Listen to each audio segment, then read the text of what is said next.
नमस्कार, मी Ranjana home cook Ranjana चॅनलवरती आपल्या सर्वांचं पुन्हा एकदा स्वागत आहे।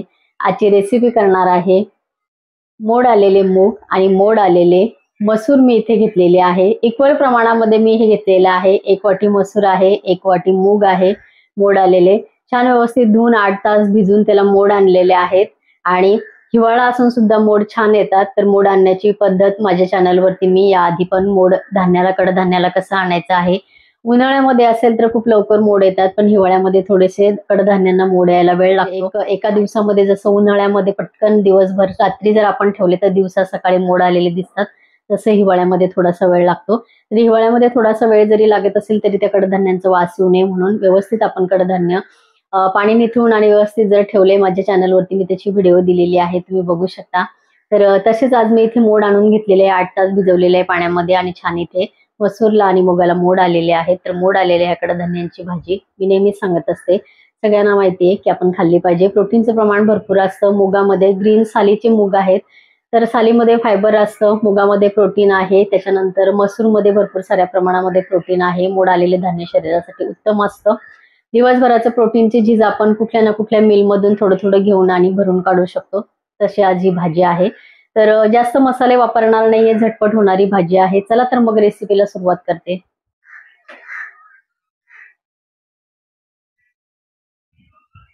इक्वल प्रमाणामध्ये मी मूग आणि मसूर घेतलेले आहे। मोठे मोठे मोड याला आलेले आहेत छान।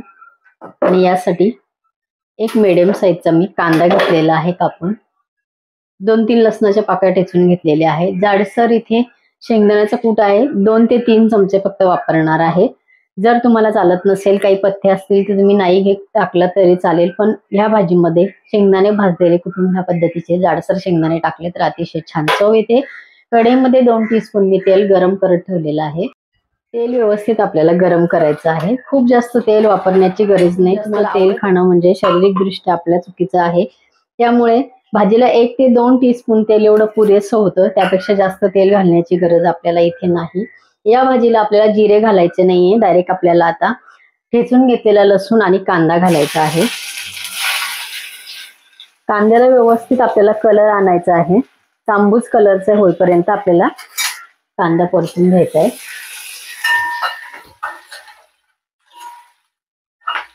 एकदम सिंपल पद्धतीने भाजी आज करणार आहे, फक्त चपाती भाकरी भात त्याच्याबरोबर अशा भाज्या की ज्या मसालेयुक्त आहे, भरपूर तेल त्याच्यावरती तवंग आहे, ह्याच भाज्या बऱ्याच ठिकाणी खाताना मी बघते, तर ते चुकीचं आहे।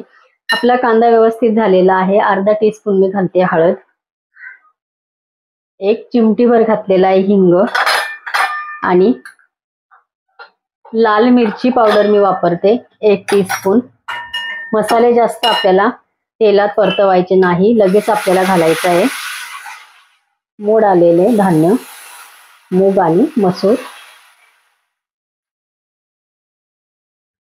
2 चमचे आपल्याला घालायचं आहे। शेंगदाण्याचं कूट 3 चमचे मी टाकलेला आहे, तुमच्या इच्छेनुसार तुम्ही टाकू शकता। जाडसर कुटलेले शेंगदाणे फार जास्ती नाहीये, अशा 3 चमचे। शेंगदाण्यामुळे कुठले हेल्थ इश्यू होत नाही, पण तरी तुम्हाला आवडत नसेल तर नका टाकू, पण ह्या पद्धतीने जर आवडत असेल तर एखाद्या वेळेला तरी अशी भाजी नक्की करून बघा। घालायचं आहे चवीपुरतं मीठ आणि भाजीमध्ये गरम पाण्याचाच वापर करायचा आहे। थंड पाणी टाकल्यानंतर भाजीची चव बदलते, म्हणून थोडंसं कोमट पाणी करून ठेवायचं बाजूला। मूग आणि मसूर शिजायला खरंच जास्त वेळ लागत नाही, पाण्याच्या लेव्हलला आले एवढंच पाणी मी इथे घातलेलं आहे, गरम पाणी मीठ घालून आणि मिक्स करून। पाणी घातल्यानंतर मिक्स केल्यानंतर झाकण ठेवून आणि आपल्याला 1-2 मिनिटानंतर आपण बघणार आहोत भाजी आपली कितपत शिजलेली ती। गॅस मी आता फुल केलेला आहे, झाकण इथे ठेवायचं आहे। 2 मिनिटं झालेले आहेत। मूग आणि मसूर कितपत शिजले ते आपण बघणार आहे। बघा, एकदम छान आपले मसूर आणि मूग हातावरती सहज असे दबल्या जात आहेत। ह्या पद्धतीने आपल्याला हे शिजून घ्यायचे आहे। भाजी आपली तयार झालेली आहे। मूग आणि मसूरची भाजी आपली इथे तयार झालेली आहे। जर तुम्ही वेट लॉस जर्नी तुमची चालू असेल, जिम करत असाल तर ही भाजी तुमच्या आहारामध्ये नियमित ठेवा, भरपूर प्रमाणामध्ये प्रोटीन मिळतं। आणि ह्या भाजीचे फायदे शरीरासाठी खूप जास्त आहेत. ह्याच पद्धतीने मात्र शिजवा. खूप जास्त गाळ शिजवली तर त्याचा काही फायदा होत नाही. सिंपल पद्धतीने इथे कुठलेही मसाले मी वापरलेले नाही, पण चवीला म्हणाल तर अतिशय ही छान भाजी लागते.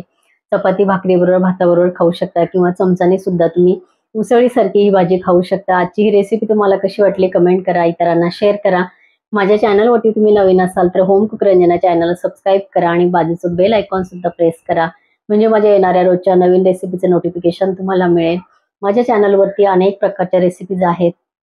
त्यांची लिंक मी खाली डिस्क्रिप्शन बॉक्समध्ये दिलेली आहे. तुम्ही चेक करू शकता. परत भेटूया असंच एका छानशा रेसिपी बरोबर. तोपर्यंत बाय बाय.